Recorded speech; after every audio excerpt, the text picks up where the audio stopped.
What's buried under the Royal Mile that most visitors walk straight over without knowing it's there? Why do locals wince every time somebody says Edinburgh?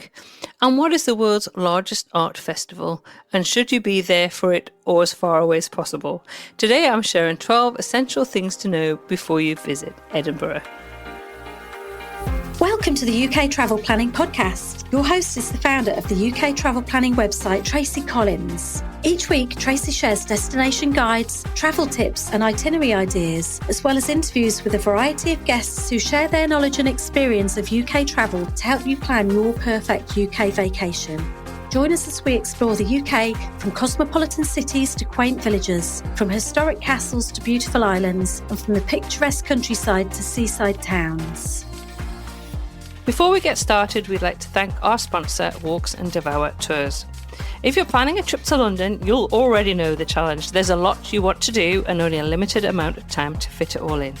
That's where the right tour makes all the difference, because you want experiences that are the best use of your time with more access, less waiting and a deeper sense of the city.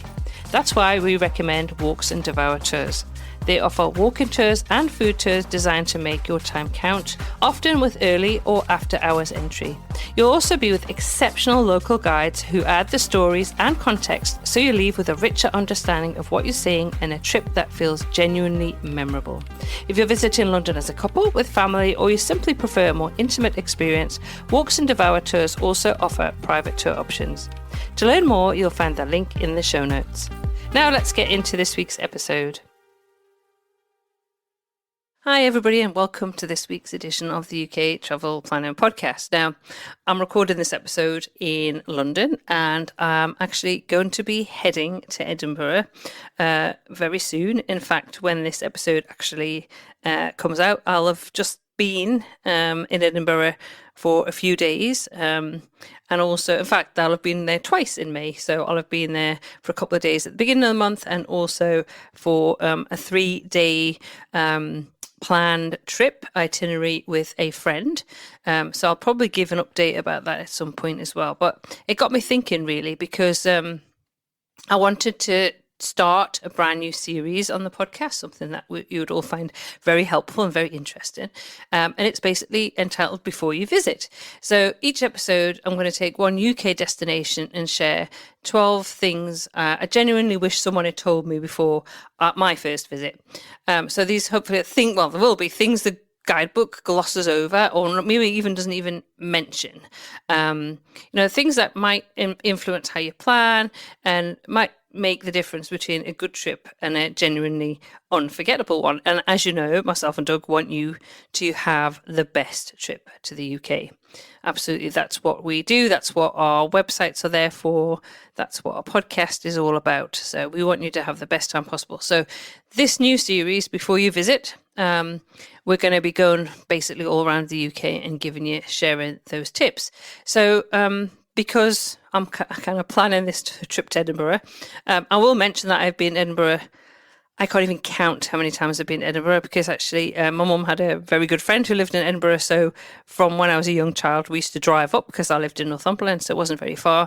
We used to drive up to Edinburgh and spend weekends there very, very often. So it's a city that I've been visiting for nigh on 60 years. And it's one of my all-time favourite cities. And I know it's one of yours as well. It genuinely is a city that deserves to be in your itinerary and generally is in most people's itinerary. I know we talk a lot about London and a lot about Edinburgh. Now, we do have an episode already, which is episode 58, that I think I did that one with Doug. And we share kind of all the practical essentials and things that you should know before you visit Edinburgh for the first time. So I'm going to link to that in the show notes. And that's actually the perfect companion to this episode. And it covers things like what to book in advance, how to get around, what to pack. But today's episode, I'm going to go deeper into some of the things that still catch first-time visitors out. And as we're going to go through as well, I'm going to kind of point and direct you to be able to find out more information through the website or on our YouTube, and through other episodes of the podcast as well. Because honestly, planning your visit to Edinburgh well will really make a difference to your trip. So that's what we're here to do. So should we go into it? Are you ready for the 12 things that will help you before you visit Edinburgh? So the first one, how to say it. Now, you will notice that I say Edinburgh. And so I'm from the northeast, and that's how we say Edinburgh. But actually, it's Edinburgh. I just say Edinburgh. But the main thing not to say is Edinburgh. Okay, and we hear that a lot of the times when we do consults, and a lot of time when we chat to people that say Edinburgh. A bit like Glasgow. It's not, it's Glasgow, and it's Edinburgh or Edinburgh. That's what I say, Edinburgh. So say it my way if you want. You probably have a Geordie accent and sound like you're from Northumberland. But Edinburgh. Not Edinburgh. So that'll make everybody much happier, because I know it's one of those things that kind of, look, honestly, a lot of pronunciations of British places catches even me out, and I'm British. But this is just such a common one that we hear mispronounced. So you do yourself a favour and say, Edinburgh or Edinburgh. Just don't say Edinburgh. That's the best one. The other one, and this used to catch me out when I was a kid, actually, because I used to think, why is this? But it's Princes Street. So Princes, Princes Street. So that is the main street in the new city of part of Edinburgh. Now, it's Princes, not Princess Street. It's named after the Princess of Scotland, not a princess. So just remember, it's Princes Street. So those are the two main things I want to talk about, because there are other ones that get mispronounced. But to be honest, I'll probably mispronounce them as well, because I'm not Scottish and I'm not from Edinburgh. So, but I thought these are the two main things that I've learned and I know since I was a kid, to make sure that I pronounce those correctly. So hopefully that'll help you out. We do have on the website, we do have a article, which is Edinburgh tips, so 20 essential Edinburgh tips. So it's worth having a look at that article. Again, I'll share that in the show notes, and it's got a bit more information on that sort of place names and how to pronounce them. Now, the second one is how long you actually need. Right. Well, how long do you actually need? To be honest, you could spend years, months and years living in Edinburgh. It's just a fabulous city to visit. Now, we do get asked if it's possible to do it on a day trip from London. And honestly, and I know we've actually had a podcast episode previously where somebody did that. They went up in the morning, stayed the day, and then they took the Lowlander sleeper back down to London that evening. So if it's the only way you could fit in a trip to Edinburgh, you can do it that way. But honestly, I would make sure that you plan at least 3 days based in Edinburgh if you can, because there's a lot to see and do. It's a wonderful city. And also there might be things that you might want to see when you're in Edinburgh that may be closed. So for example, one of the top places people want to see is Holyrood House. Now that is closed on a Tuesday and Wednesday outside the peak summer months. And it also closes for a week in late June, early July. I think it's actually, I need to look at my phone because I did just check that before I jumped on the podcast. So basically this year, it's actually shut Tuesday the 12th to Wednesday the 20th of May. And it's also closed Monday the 8th of June. I'm not sure why, it just said it's closing early at 4:30. And then it's that week, Friday the 26th of June to Friday the 3rd of July. And I think that's because the King goes for a visit. That's where it's called Holyrood Week, and he pops up and visits Scotland and stayed that's his official residence in Edinburgh. So he stays there. Now, I'm not quite sure why it's shut. in May, so when this episode comes out, actually. And it's actually called, because I'm actually going up to Edinburgh with a friend who's flown in, and she specifically wanted to go to Hollywood House, and when we looked, it's actually shut. So if that's what you want to do, I would check, in particular, if outside of the peak months, if Hollywood House is something you absolutely want to go and visit, that it's actually open. Now, as I say, I wouldn't recommend a day trip from London because it's going to take you 4.5 hours to get up to Edinburgh, so only give you the afternoon really to explore, and then you'd have to get the sleeper train back. Honestly, stay at least 2 or 3 nights. I would stay 3 nights. That's my favourite, because there's so much to do and see. And even with the 3 nights, you can probably maybe take a day trip out as well, because there's some fantastic places to visit outside of Edinburgh. Yeah, so I'm actually spending, or I have just spent, 3 nights in Edinburgh, and hopefully I will share that itinerary with you. So if you're interested in wanting to know what I got up to with the 3-day itinerary in Edinburgh, which I have just come back to from when this episode comes out, I will share that. Now, tip 3 is Old Town and New Town. They're completely different parts of the city of Edinburgh. So choosing which one you want to stay in can make a difference to your trip. Now, the Old Town is the medieval part of Edinburgh.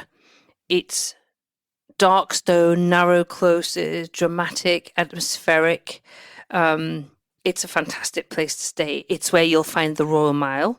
So that kind of is the spine up the actual Old Town, and that's runs from Edinburgh Castle at the top all the way down to Holyrood House at the bottom. So that's Royal Mile, and that goes, basically that's the spine of the Old Town. And as it sounds, that's the Old Town that was built on top of that kind of volcanic plug where you'll see Edinburgh Castle. And there's so much history to that part of Edinburgh. It's absolutely incredible. Now, the New Town is still old, but it's just not as old.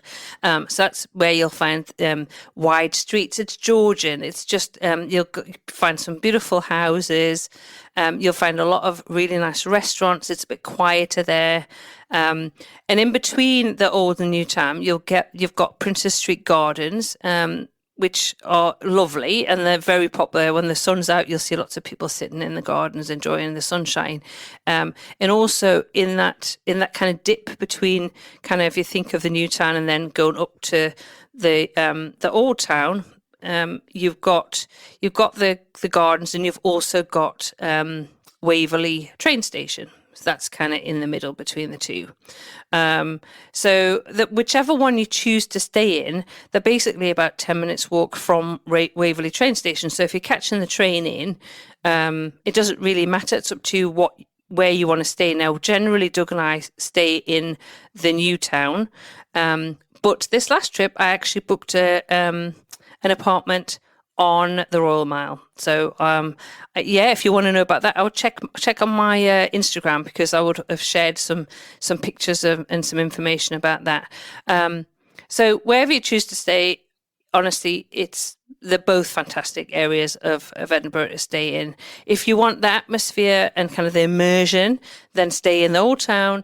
If you want sort of a little bit more kind of breathing space, you've got the shops of Princess Street and some pretty good places to eat as well, then choose New Town. That's where our favourite afternoon tea is in Edinburgh, which is the Georgian Tea Rooms at the Dome. That's in the New Town. Now, whichever you choose, neither is wrong, but just kind of decide what you want, whether you want kind of that older medieval feel, or if you want something a bit more Georgian style.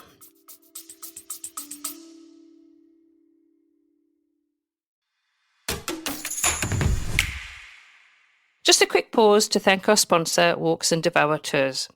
If you're planning a trip to London, you'll already know the challenge. There's a lot you want to do and only a limited amount of time to fit it all in. That's where the right tour makes all the difference, because you want experiences that are the best use of your time, with more access, less waiting, and a deeper sense of the city. That's why we recommend Walks and Devour tours. They offer walking tours and food tours designed to make your time count, often with early or after hours entry. You'll also be with exceptional local guides who add the stories and context, so you leave with a richer understanding of what you're seeing and a trip that feels genuinely memorable. If you're visiting London as a couple, with family, or you simply prefer a more intimate experience, Walks and Devour tours also offer private tour options. To learn more, you'll find the link in the show notes.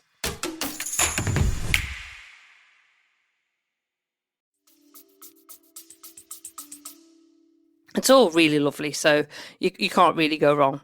Now, number 4 is the Fringe. Now, if you're wondering what it is and how to decide if you want to go, I think there's a few things I need to just mention about the Fringe, is that it's basically, if you haven't heard about it, it's around 53,000 performers across 300 venues throughout August in Edinburgh. So you get performers from all over the world, and the whole city is transformed. So it's basically the world's largest arts festival: theatre, comedy, music, dance, everything you could possibly imagine. Every pub, church, car park, everything becomes a venue for the Fringe. At the same time as the Fringe, but separate to it, you've also got the Edinburgh Military Tattoo, which is really, really popular, and where you can see the performance on the castle esplanade, so basically in front of the castle itself. And I've been there from about May, when they start putting up the scaffolding and everything for the actual tattoo. I'll have to say I have not been to it. But if you're going to go in August, so if you fancy going for the Fringe Festival, because you're into theatre, comedy, music, all that sort of stuff, or you want to go for that tattoo, the important thing to know is that it is incredibly, incredibly busy. And the prices can be 2 to 3 times what you would expect at other times of year. Now, if you want to go book 12 months ahead, really you need to book well ahead if you're planning to go during the Fringe Festival. Now, as I say, if you love the arts, you want to be somewhere that's really, really busy, because it is going to be really, really busy, then the Fringe might be a time that you want to go.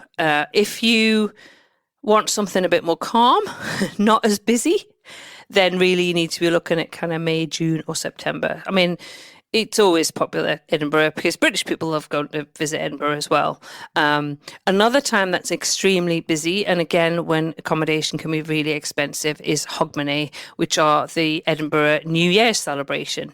So again, if you plan to go there either in August or at Hogmanay for the New Year celebrations, make sure that you book your accommodation well in advance.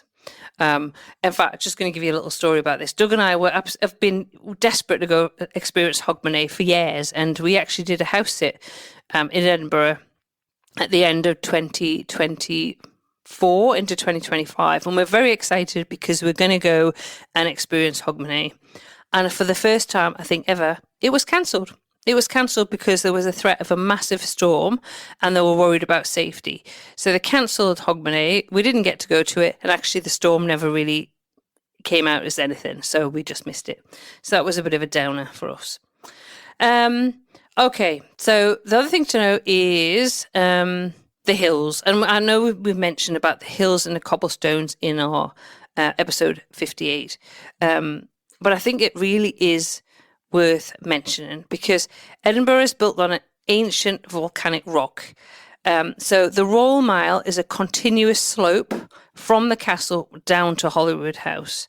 So and then like as you go off the Royal Mile, you'll find that there's all these closes that have fantastic names, so they're worth exploring. But they kind of go steeply off the side of the Royal Mile. So, you need to be considering about being able to get around because walking uphill to the castle from the bottom of the Royal Mile is a bit of a workout. Also, there's cobblestones and there's lots and lots of steps in London, in Edinburgh. Sorry, take that out right. So there's lots of steps in Edinburgh. So it's just worth bearing that in mind. So take it easy, plan your days, because you're going to be doing a lot of walking. Now, there are a couple of great places for some great viewpoints. One is Arthur's Seat, which is an extinct volcano. It takes about 2 hours to get up there and back down. I haven't done it. Doug has. I had toothache the day that he went up to climb it. But to be honest, even if I didn't have toothache, I wouldn't have done it. But it's Doug's sort of thing. And if you want to do that, a lot of people do it. You get some fantastic views up there. So he really enjoyed it. The other viewpoint, which is really, really good, and this is the one that I've done, is the Calton Hill, which you get a really good lookout, and that's much easier. And it's free, doesn't cost anything. You get fantastic views. So that's one that I would do if you're less adventurous and don't fancy doing Arthur's Seat. Certainly Calton Hill is more accessible, and you do get a fantastic view of the castle, and you get a view down to Leith as well, and to the Royal Yacht Britannia. As I mentioned, Doug did Arthur's Seat, and he's very proud of it, so he tells everybody. So if you do Arthur's Seat and you've climbed it, let me know. Leave me a message on SpeakPipe when I pass on to Doug, because he loved it. He thought it was absolutely fantastic. As you probably know, like hiking up extinct volcanoes is probably not something that I particularly do or have an interest in. Anyway, other thing that I'd say is, so it's point 6, is to get off the Royal Mile, because there are some fantastic places to visit, not only just to explore, but also to eat as well. So some of the places to visit are Victoria Street. It's curved, beautiful, colourful, cobbled street. It's cited as being a kind of inspiration for J.K. Rowling for Diagon Alley, but I mean, there's so many places in the entire of the UK that are supposed to be the inspiration. So I don't know if it really is. But the closest off the Royal Mile are absolutely fantastic. Don't walk past them. Check out the names of some of them. I'm not going to tell you. I just want you to check out the names of some of those closest. I actually did a historic walking tour of the Royal Mile a few years ago, and it was fascinating, just learning how people lived in the kind of 16, 17, 1800s and what it was like. It was pretty awful.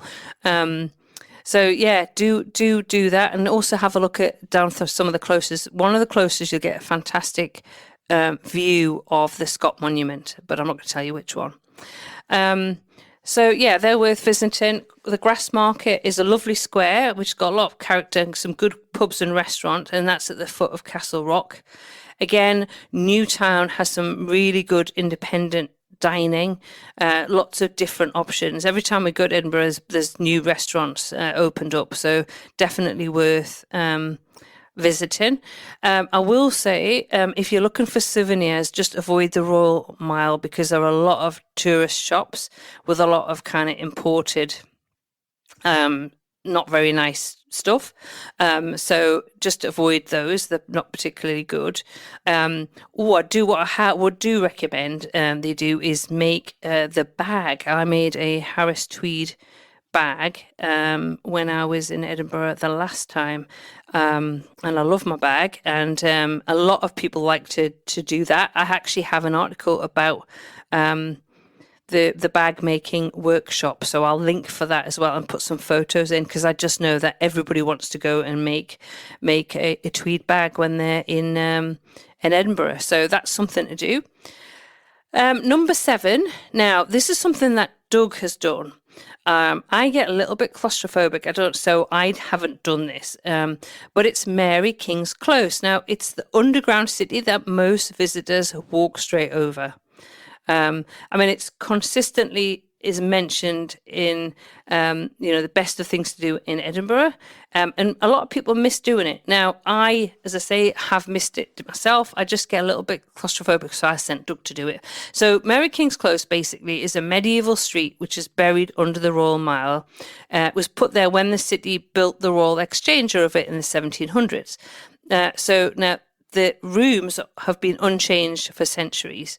Doug really enjoyed it. He said it was worth doing. Basically, you get a guided tour through the rooms that haven't changed in centuries, and it's nothing else like it in Edinburgh. And it's associated. There were apparently there's association with plague. The plagues when it were outbreaks in Edinburgh as well.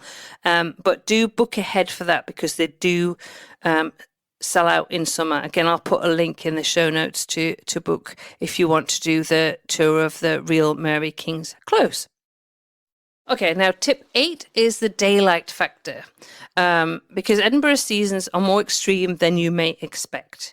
Now, one thing I will say about Edinburgh is the weather can change rapidly. I have got pictures of myself arriving in, it was a Sunday in early May, and I was basically a little bit sunburnt because it was so hot. And then the next day, I'm standing and I've got basically jumpers and layers on, and I've got my raincoat on because it was pouring down my rain. So it can really impact the weather. And as I say, Doug and I actually house sat for 6 weeks at the beginning of 2025 in Edinburgh, and we had everything from snow to a massive storm.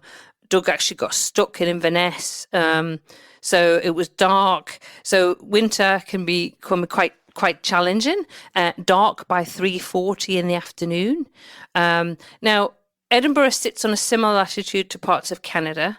Now, in the summer, it's fantastic. Sunsets around 10, and it can be still light at 11. But in the winter, it's dark early. So, as I say, it's at the same latitude as at 56 degrees north. So it's similar to parts of southern Canada, but it's actually further north than Moscow. Now, in the summer, sunsets around 10. So you can fit in a whole load of stuff because you've got this long day of beautiful, hopefully, sunshine, but daylight. Now, in the winter, it's dark, as I say, by 3:30, 3:40 in the afternoon. So if you're going to do anything outdoors, do it in the morning, because in the afternoon, you're going to be sitting indoors. They also do get a kind of coastal fog that comes in from the North Sea as well, which can change the atmosphere. But honestly, if you're there in summer, and you go up Calton Hill or Arthur's Seat at night at like 9 p.m, you're going to get a beautiful light over Edinburgh. And in the winter, the nice thing about the winter is there's the Edinburgh Christmas Market, snow, because I say we got snow in January and it was lovely, and just the cozy pubs, and obviously far fewer crowds. So the advantages of the different seasons, but just be aware that it can change very rapidly. It may be colder than you expect in winter, so make sure you plan accordingly. But summer, the fantastic thing about summer is you've got this great big long day of daylight to just do and pack in loads and loads of stuff. So point number 9, getting to Edinburgh. Now, Doug should really be doing this one, but the train from London is an experience, not just a journey. And Doug actually has a YouTube video about how to get from London to Edinburgh by train and shows you the different train options. So do check out the video. I will link to that as well. It's just a fantastic journey. So LNER is my favourite from King's Cross. You go through York, you go up through the Northumberland coast, make sure you sit on the right-hand side in the direction of travel. You can see Holy Island visible from the train. You cross into Scotland at Berwick-upon-Tweed and, arrive at Waverley Station in the heart of Edinburgh. So it's absolutely fantastic. It takes about 4.5 hours on LNER. And honestly, arriving right into the centre of Edinburgh that's always an advantage of a train, isn't it? If you drive, trying to get parked in Edinburgh, good luck. So to be honest, if you're going to stay in Edinburgh, take the train in, because you don't need a car when you're in Edinburgh at all. So it's a perfect trip to do. It's a really pretty fast trip to take as well. If you decide to take the train from London up to Edinburgh, stop off in York. That's my tip actually as well. Don't just go straight through. If you can give yourself a couple of hours at very minimum, go and have a look around York, because it's probably one of the most beautiful and wonderfully historic English cities. Now, if you fly into Edinburgh, so you decide that you don't want to take the train, you're actually flying in. I know a lot of the flights from America and from Middle East fly in directly to Edinburgh. You can get the tram directly into the city centre, which is again really easy. And Doug also has a YouTube video about how to use the Edinburgh tram, so I'll link to that. Now, to get around Edinburgh, there's buses, trams, use contactless. I believe that's just come in recently, so you don't need any cash or any pre-booked tickets. You can use contactless to tap on. I'm not sure if it's on and off. Doug would probably know that, so I would check out his video to get around on the trams. It's fantastic because we were actually in Edinburgh a couple of years ago when the tram to Leith opened, which was kind of the extended bit. And unfortunately, I got sick, so I wasn't able to go down to the Royal Yacht Britannia, which is really what I wanted to do. So we did that in September 2024, took the tram from accommodation straight down to Leith, straight down to go and see the Royal Yacht Britannia. And as I say, there's now also the tram. Well, I guess that was done beforehand, but the tram was running from the airport as well into Edinburgh. Now it goes all the way down to Leith. Of course, a bit havoc when they were putting all the tram lines down, but it's definitely worth it. So as I say, we've got a YouTube video how to get from London to Edinburgh by train, so you can watch that. If you into YouTube, we want to prefer to watch a video, also have a look at how to use the Edinburgh tram to get around Edinburgh. And we've also got other podcasts that just if you're planning any trips around, we've got Edinburgh Inverness by train as well. So if you plan to go and do a few trips from Edinburgh as well, you can do that. You can take the train out and go and explore a bit more of Scotland. Okay, number 10 is the Palace of Holyrood House. And now that is the attraction at the end of the Royal Mile, and often visitors underplan about visiting there. Now, it sits at the foot of the Royal Mile, so the castle's at the top, Holyrood's at the very bottom. Now, it's a working royal palace, so King Charles stays there during Holyrood Week, which is, I say, late June, early July. So what is worth spending a bit of time exploring at Holyrood House? So you can see Mary, Queen of Scots' apartments. Her bedchamber is said to be the most famous room in Scotland. The David Rizzio murder. Her secretary was stabbed 56 times in her presence in 1566, and supposedly a stain remains on the floor of her outer chamber. I must check that out when I go back. I have been before. There's also the Great Gallery with 111 portraits of Scottish monarchs. You also can see the ruined Holyrood Abbey, which is included in your ticket, which is really beautiful. Now, notice that you can't take photography inside Holyrood Palace itself, but give yourself a good couple of hours to explore Holyrood Palace.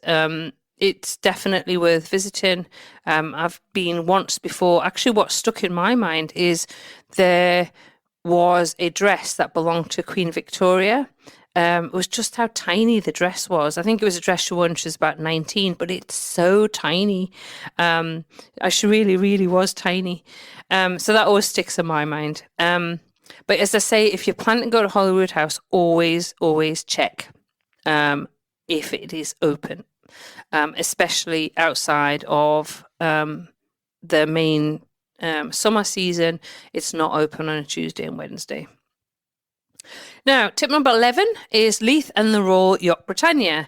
And that's a place that a lot of first-time visitors don't reach. And I'm going to make a confession, is that Doug and I went for the first time in September 2024 to the Royal Yacht Britannia and absolutely blew us both away. We absolutely thought it was fantastic. It took about 15 minutes by tram down to the actual harbour district in Leith. And honestly, we just thought it was absolutely fantastic. Apparently, it's the Royal Yacht Britannia is quite often the number one UK attraction, apparently. According to TripAdvisor, I'm surprised, but that's what's come up. Maybe I would say in Scotland, but it really is fascinating to go. So it was actually the late Queen's yacht. She had it for 44 years. It's now permanently docked and open to visitors, so you can go and have a look around. The royal apartments, this little the state dining room, her bedroom, crew quarters, engine room. It's really, really good. So definitely go and include that into your trip. There's also a tea room, which I'm sure I can hear Doug saying to me, tell them about the tea room, tell them about the tea room. So we did go into the tea room. On the Royal Britannia, and had a nice cup of tea, but had some very nice Victoria sponge cake. You kind of knew that I was going to say that, didn't you? So it's definitely worth going down there. And also at Leith as well, you've got some nice waterfront pubs and restaurants, and again, some really good places to eat. If you've only got 3 nights in Edinburgh, give yourself like half a day to go down to Leith. Go and have a look at Britannia. Because honestly, I've spoken to a lot of people about it, and everybody I speak to absolutely loved it. I just said how much they enjoyed going to see the Royal Britannia. It was just not what they expected. So if you've been, let me know. Get in touch with me and let me know what you thought. Now, tip 12 is to leave some space. I know we all get very tempted, and I do the same, to put a crammed itinerary together. But honestly, just go. And don't overschedule it. Just walk around Edinburgh. Give yourself an afternoon, maybe a free afternoon, where you just go and have a stroll through the old town, go and check the closes out, go and sit in a pub, enjoy the atmosphere. Talk to the locals. A lot of people will chat to you. Edinburgh, people from Edinburgh are genuinely warm. They're really proud of the city. And I have to say that most people I talk to who've been to Edinburgh want to go again. It really is an extraordinarily amazing city. It's one that I return to again and again and again because there's so much to do and see. If you're going to stay, longer than 3 nights, there's things that you could do, like for example Rosslyn Chapel. That's 30 minutes by bus. It was mentioned in the Da Vinci Code, and it's just a beautiful building, beautiful chapel to go and visit. There's just some fantastic things that you can do and see.